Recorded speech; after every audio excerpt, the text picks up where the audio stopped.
Every home service business owner is terrified to raise their prices.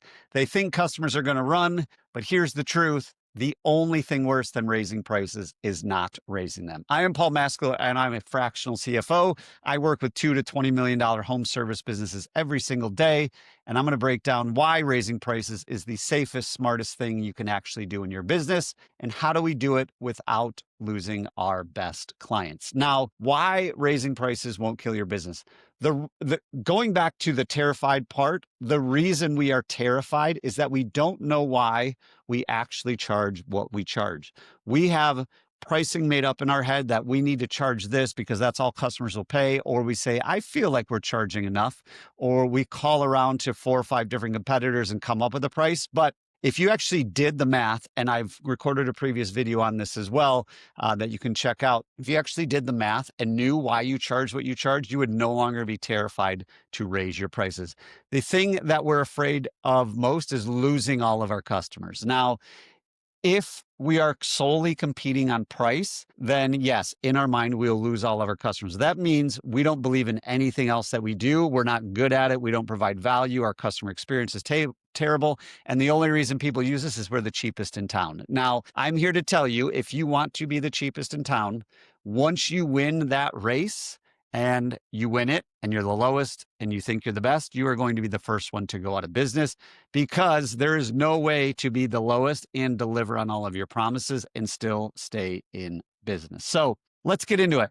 What's going to happen when we raise our prices? First, like I said, we need to do the math to figure out what we need to charge. Second thing, your customers are not buying your service every single day. It's not like going to your local coffee shop and prices went from $5 yesterday for your favorite cup of coffee to $8 today. It's not like that. They're not buying your service every single day. On average, most customers, depending on your industry, they're probably using you once every couple of years. Now, if you have a recurring profit, recurring revenue model, and you're cutting someone's grass every week and they pay a monthly bill, well, we're still not going to raise it every single month, but we are going to raise it at some point to get it in line with where it needs to be. And we're going to continue to monitor that. Now, when you raise your prices, say you do have a recurring revenue model where you provide service on a regular basis, whether it's pest control, lawn care, something like that, then yes, when you raise your price, there will be some people that leave. Here's the cool thing. Every business that I've ever done this in and helped people do, the only people that leave are the customers that we do not like anyway. And the reason for that is those customers do not care about the quality that you deliver or how quickly you can get to them and serve them and the experience you deliver. All they care about is price. So once you start charging accordingly, you're actually going to be more profitable, even if you lose that person, because you have the ability to then go serve your other customers and serve them at a profitable rate. Now, what are some other things that when we don't raise our price, why is it killing our business? Inflation, tariffs, rising costs, increased labor. All of these things make holding steady a silent killer. We're slowly making less and less money. And before we know it, we're doing more revenue than ever, perhaps because we're doing a lot more volume. We're serving a lot more customers. So our revenue goes up, but our profit continues to go down. And that's when I talk to a lot of business owners. They might be doing $3 to $5 million. And they're like, I'm working harder than ever and there's no money left in the bank. So we have to raise our prices in order to attract our ideal customer. Now, if you've heard of the speed, quality, price analogy, we're going to still go over it again. No matter what we as humans buy, no matter if it's a hamburger or if it's electrical service, there is speed, quality, and price. We can only pick 2 of them, and those are the 2 that we want as a customer. So if we want something done quickly, so we want it done with speed, and we want it done with quality, speed and quality, so we're going to do it really well, and we're going to get to you really quickly, there's a premium to that. Now, if you're going to get something done really well, but it's going to take a long time, that's usually the one-man band. They don't have a lot of overhead. They don't have all the expenses. They're really good at what they do, but they're probably booked out 1 to 2 to 3 months, depending on the industry.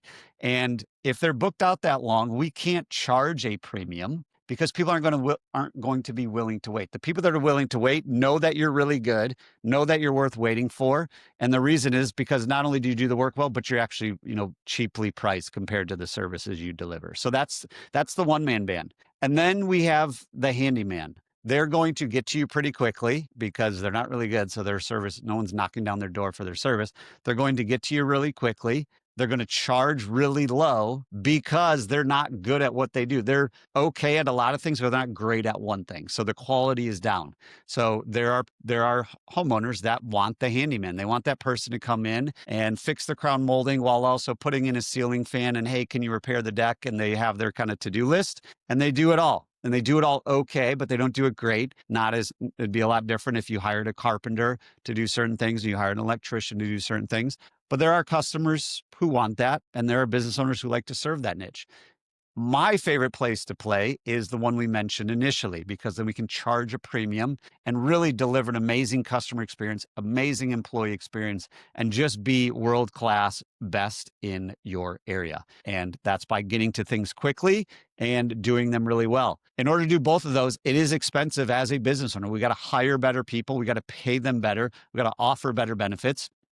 And then we have to have the infrastructure and the amount of people and the risk in order to get to people same day. If you're a plumber and somebody calls you and says, hey, there's water pouring into my crawl space, if you say, I'll be out there in a couple of days, they're not going to wait. If you say I can get out there today, they're gonna be like, that is amazing. You just gave me peace of mind and I already trust you and you're gonna earn our business. So that's what I want you guys to take away. One of the things to take away from this video is the speed, quality, and price. Now, if we compete on speed and quality and we're charging a premium, we're gonna have a lot of happy customers. Your ideal customer in that scenario is usually someone that has been burned by the handyman. They did a terrible job last time and they wanna bring them back.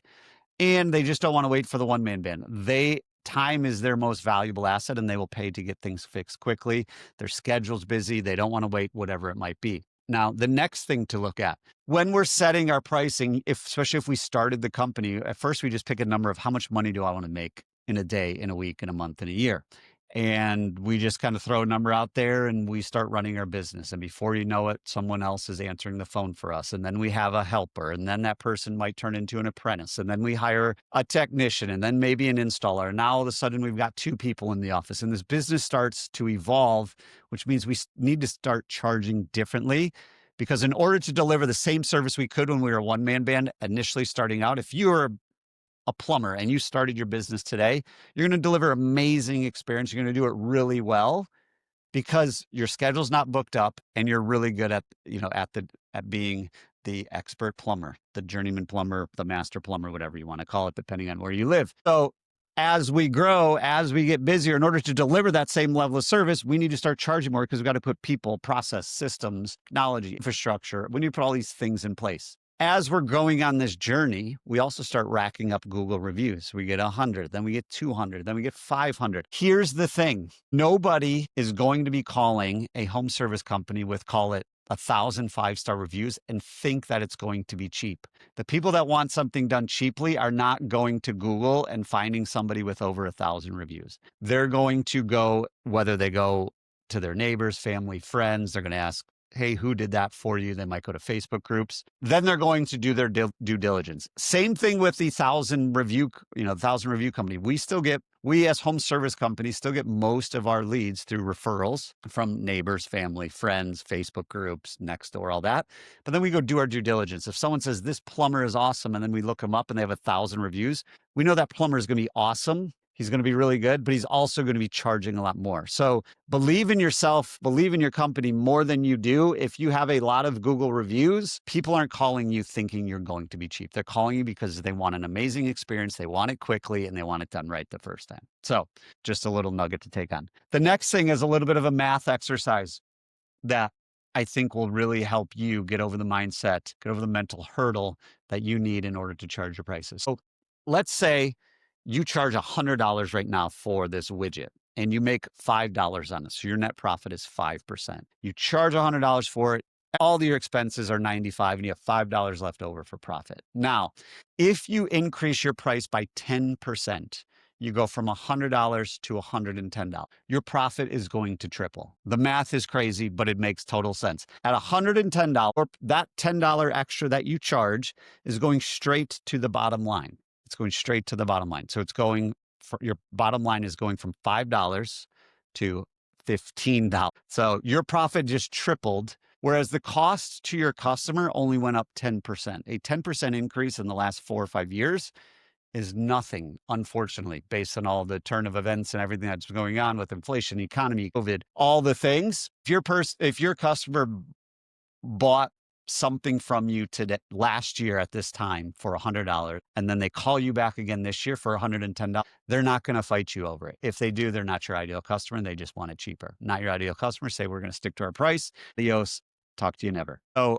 that $10 increase doesn't do anything for your customer. You're not going to lose customers over, but for you, you've tripled your profit. So if you did that across the board on every single thing you do, you just tripled your profits. Say you're a $2 million company at 5%, that means you made $100,000. Well, if you do that exercise across the board, your profit is going to triple. Isn't that amazing? It's going to go to $300,000, 15% net profit, which is very, very healthy. So that is why raising your prices won't kill you. And if you don't raise them, you will slowly go out of business. I talk to too many business owners who say, Paul, I'm doing more revenue than ever. When I started this business, I never thought I'd be doing $5 million in revenue. However, I'm working more than ever. We got more people than ever. We got more headaches than ever, more stress than ever, and there's no money left over.